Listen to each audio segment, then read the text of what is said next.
ఒకప్పుడు ఒక పెద్ద తోట ఉండేది.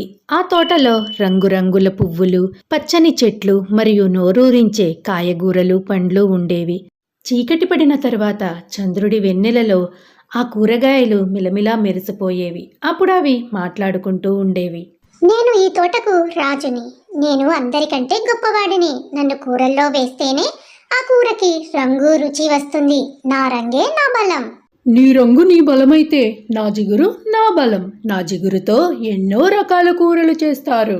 అబ్బో, మీ గొప్పలు మీరే చెప్పుకోవాలి. నన్ను తింటేనే కదా అందరికీ కళ్ళు కనిపించేది. నేను సన్నగా, పొడవుగా, అందంగా ఉంటాను. నా అందమే నా బలం, నా సాహసం, నా ధైర్యం. నేనే కదా ఈ తోటకి కాపలా కాసేది. మీరంతా ఎంత చెప్పినా ఆరోగ్యానికి అసలైన దాన్ని నేనే. అంతేకాదు, నేను అందంగా తీయగా ఉంటాను. నా రుచే నా బలం. అలా పండ్లు కూరగాయలు రోజు తమ తమ గొప్పలు చెప్పుకుంటూ వాదులాడుకుంటూ ఉండేవి. అలా కొద్ది రోజులు గడిచాయి. ఒకరోజు తోటలోకి కొత్త అతిథులు వచ్చారు. వాటిలో ఒకటి గోబీరాణి. వచ్చిందమ్మా పెద్ద ఆకుపచ్చ గడ్డ. ఇది కూరల్లో ఏమీ అంత రుచిగా ఉండదు. టమాటా రాజు, మీరు అనుకునేది తప్పు. నేను కూరల్లోనే కాదు, సలాడ్స్లో కూడా రాణినే. నా బలమే నా అందం. నాలోని పోషకాలు మీకు తెలియవు. ఇంకో అతిథి బొప్పాయి బాలు. ఒక చిన్న పచ్చి బొప్పాయి భయంగా పూల చోటున దాక్కుని చూస్తూ ఉంది. నేను చాలా చిన్నవాడిని. నేను కూరల్లో కూడా అంత రుచిగా ఉండను. పండులా మారడానికి చాలా సమయం పడుతుంది. నన్ను ఎవ్వరూ ఇష్టపడరు అంటూ బాధపడుతుంది ఆ చిన్న బొప్పాయి. ఇదంతా విన్న కొబ్బరికాయ పెద్ద మనిషి నెమ్మదిగా బొప్పాయి దగ్గరకు వచ్చి ఇలా అన్నాడు. బొప్పాయి, నువ్వు ఇంకా చిన్నపిల్లాడివి. అలా ఎందుకు అనుకుంటావు? పెద్దగా అయిన తరువాత పసుపు రంగులోకి మారి రుచిగా తీయగా ఉంటావు. అప్పుడు నీకోసం జనాలు చూస్తూ ఉంటారు. సహనం ముఖ్యం. చూస్తూ ఉండు, నువ్వు తొందరగానే పెద్దవాడివైపోతావు. నిజంగా నా పెద్ద మనిషి? నిజమే. ప్రతి ఒక్కరికి ఒక సమయం వస్తుంది. అప్పటి వరకు వేచి ఉండాలి. కొద్ది రోజులకి తోటలో వాతావరణం కొద్దిగా మారింది. వానలు లేకపోవడంతో కొన్ని మొక్కలు వాడిపోతున్నాయి. కూరగాయలన్నీ ఆందోళనలో ఉన్నాయి. ఇంతలో ఉల్లిపాయ ఉపకారి అక్కడికి వచ్చాడు. స్నేహితులారా, మన తోటకు ఒక పెద్ద సమస్య వచ్చింది. వానలు పడడం లేదు. భూమి ఎండిపోతోంది. మనకు నీరు కావాలి. హో, నీటి సమస్య. నేనే కదా రాజుని. నేను ఎర్రగా ఉంటేనే అందరూ నన్ను కోరుకుంటారు. నీరు లేకపోతే నేను వాడిపోతా. ఇప్పుడెలా? నా జిగురు కూడా తగ్గిపోతుంది. నాలోని సారం పోతే నా విలువ ఉండదు. నేను అందరికీ ఆరోగ్యం. నాకు నీరు లేకపోతే నా తీపి తగ్గిపోతుంది. అలా అందరూ ఆలోచనలో పడ్డారు.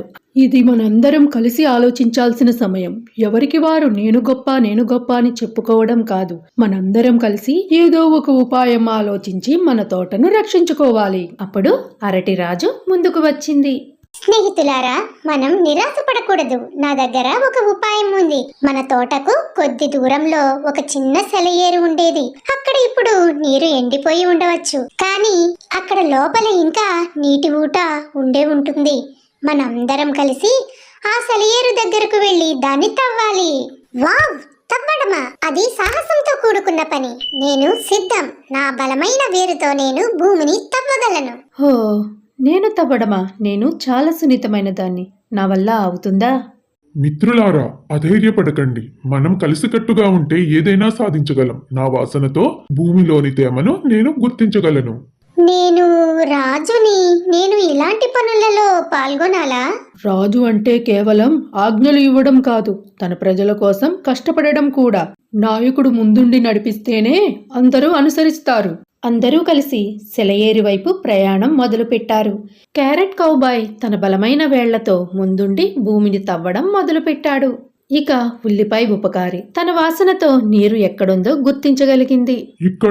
ఇక్కడ మిత్రులారా, ఇక్కడ లోపల నీటి ఊట ఉంది.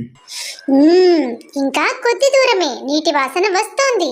టమాటా రాజు మొదట్లో అయిష్టంగా ఉన్నా మిగిలిన వారిని చూసి తను కూడా కొద్దిగా మట్టిని తొలగించడానికి ప్రయత్నించింది. బొప్పాయి, బెండ, యాపిల్ తమ తమ వంతు సహాయం అందించారు.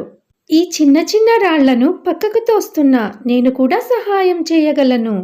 మనం నిజంగా కలిసి పని చేయగలం. ఇది ఎంత గొప్ప అనుభూతి. కొద్దిసేపటికి నీటి ఊట కనిపించింది. నెమ్మదిగా నీరు వచ్చి సెలయేరులా ప్రవహించడం మొదలుపెట్టింది. తోటలోని మొక్కలకు తిరిగి జీవం వచ్చింది. చూసారా, కలిసి పనిచేస్తే సాధించలేనిది ఏమీ లేదు. మీలో ఎవరు ఎక్కువ కాదు, ఎవరు తక్కువ కాదు. ప్రతి ఒక్కరికి ఒక ప్రత్యేకమైన బలం, ప్రత్యేకమైన ఉపయోగం ఉంటుంది. మిత్రులారా, నన్ను చూడండి. నేను పెద్దగా మారి పసుపు రంగులోకి వచ్చాను. అంతేకాదు, ఇప్పుడు నేను తీయగా రుచిగా కూడా ఉంటాను. కొబ్బరికాయ పెద్ద మనిషి చెప్పింది నిజమే. ఇప్పుడు నన్ను అందరూ ఇష్టపడతారు. ఆ విధంగా పండ్లు, కూరగాయలు అన్నీ కలిసి ఐకమత్యంగా పనిచేసి వాళ్ళ తోటను రక్షించుకున్నాయి. ఇప్పుడు ఆ తోట ఎంతో బలంగా తయారైంది. అందుకే అంటారు, ఐకమత్యమే మహాబలం.